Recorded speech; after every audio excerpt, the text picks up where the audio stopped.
ನಟ ಸುದೀಪ್ ಹುಬ್ಬಳ್ಳಿಯ ಅವರ ಸಿನಿಮಾದ ಪ್ರೀ ರಿಲೀಸ್ ಈವೆಂಟ್ನಲ್ಲಿ ಮಾತನಾಡಿರುವಂಥ ವಿಚಾರ ಈಗ ಚರ್ಚೆಗೆ ಕಾರಣ ಆಗಿದೆ. ಸುದೀಪ್ ಯುದ್ಧದ ಮಾತನ್ನ ಪ್ರಸ್ತಾಪ ಮಾಡೋದಕ್ಕೆ ಏನು ಕಾರಣ ಆಯಿತು ಅನ್ನೋದರ ಬಗ್ಗೆ ಸೋಷಿಯಲ್ ಮೀಡಿಯಾದಲ್ಲಿ ದೊಡ್ಡ ಮಟ್ಟದಲ್ಲಿ ಚರ್ಚೆಯಾಗ್ತಾ ಇದೆ. ಇದಕ್ಕೆ ಈಗ ಸುದೀಪ್ ಆಪ್ತ ಚಕ್ರವರ್ತಿ ಚಂದ್ರಚೂಡ್ ಪ್ರತಿಕ್ರಿಯಿಸಿದ್ದಾರೆ. ಸುದೀಪ್ ಮಾತನಾಡಿರೋದು ಪೈರಸಿ ವಿರುದ್ಧ. ಅವರು ಯಾವುದೇ ನಟನ ಬಗ್ಗೆಯೂ ಕೂಡ ಮಾತನಾಡಿರೋದಲ್ಲ, ನಟನ ಅಭಿಮಾನಿಗಳ ಬಗ್ಗೆನೂ ಕೂಡ ಮಾತನಾಡಿರೋದಲ್ಲ. ಅವ್ರು ಮಾತನಾಡಿರೋದು ಈ ಪೈರಸಿ ವಿಚಾರಕ್ಕೆ ಸಂಬಂಧಿಸಿದಂತೆ ಮಾತನಾಡಿದ್ದಾರೆ ಅಂತ ಚಂದ್ರಚೂಡ್ ಪ್ರತಿಕ್ರಿಯಿಸಿದ್ದಾರೆ. ಇದರ ಜೊತೆಗೆ ಪೈರಸಿಯ ಬಗ್ಗೆ ಧ್ವನಿ ಎತ್ತುವಂತ ಕೆಲಸ ಆಗಿದೆ. ಇದು ಪೈರಸಿಯ ಜೊತೆಗೆ ಅನೇಕ ಸಮಸ್ಯೆಗಳಿದ್ದಾವೆ ಚಿತ್ರರಂಗಕ್ಕೆ.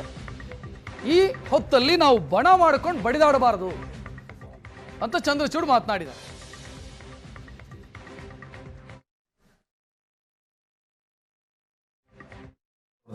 ಹೌದು, ಖಂಡಿತವಾಗ್ಲೂ ಇದು ಉತ್ತಮವಾದಂಥ ಬೆಳವಣಿಗೆ ಅಲ್ಲ. ಇದು ಕನ್ನಡ ಚಿತ್ರರಂಗಕ್ಕೆ ಬೇಡವಾದಂಥ ವಿಷಯಗಳಿದೆಲ್ಲ. ಎರಡನೇದಾಗಿ ಅವರು ಕಿಚ್ಚ ಸುದೀಪ್ ಅವರು ಪೈರಸಿ ಅಂತ ಹೇಳ್ದಲ್ಲೇ ಇರ್ಬೋದು. ಇದು ಪೈರಸಿ ಒಂದೇ ಸಮಸ್ಯೆ ಅಲ್ಲ. ಇಲ್ಲಿ ಕಟೌಟ್ಗಳಿಗೆ ಸಮಸ್ಯೆ ಇದೆ, ಇಲ್ಲಿ ಥಿಯೇಟರ್ಗಳ ಮುಂದೆ ಸೆಲೆಬ್ರೇಷನ್ಗೆ ಸಮಸ್ಯೆ ಇದೆ, ಥಿಯೇಟರ್ಗಳದ್ದೇ ಸಮಸ್ಯೆ ಮಾಡ್ತಾರೆ, ಆಮೇಲೆ ರಿವ್ಯೂಗಳ ಹೆಸರಲ್ಲಿ ಮಾಡ್ತಾರೆ. 100 ಥರದ ಸಮಸ್ಯೆಗಳಿದೆ ಇಲ್ಲಿ. ಅದು ಪಟ್ಟಿ ಮಾಡಿ ಇದನ್ನ ಒಂದೊಂದಾಗಿ ಬಗೆಹರಿಸ್ಕೊಳ್ತಾ ಬರಬೇಕು. ಅದೆಲ್ಲರ ಟೋಟಾಲಿಟಿಯಿಂದ ಕನ್ನಡ ಚಿತ್ರರಂಗವನ್ನು ಹಾಳು ಮಾಡೋದಕ್ಕೆ ಒಂದು ಪಡೆ ರೆಡಿ ಇದೆ. ಅದರ ವಿರುದ್ಧ ಯುದ್ಧ ಮಾಡಬೇಕು. ಅದಕ್ಕೆ ನಾನು ಮಾತಿಗೆ ಬದ್ಧನಾಗಿದೆ. ಈಗ ಇನ್ನೊಬ್ಬರ ಹೆಸರು ಹೇಳಿದ್ರಿ, ಅವರು ನೀವು ಕೇಳಬೇಕು, ನೀವೇನಾದರೂ ಕಿಚ್ಚ ಸುದೀಪ್ ಅವರಿಗೆ ಇದನ್ನು ಹೇಳಿಕೆಯನ್ನು ಹೇಳಿದ್ರ ಅಂತ.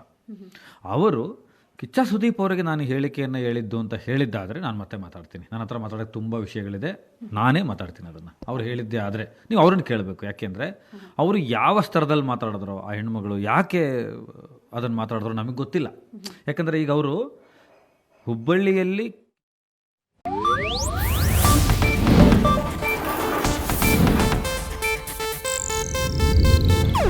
ಇದು ಏಷ್ಯಾನೆಟ್ ನ್ಯೂಸ್ ನೆಟ್ವರ್ಕ್ ಪ್ರಸ್ತುತಿ.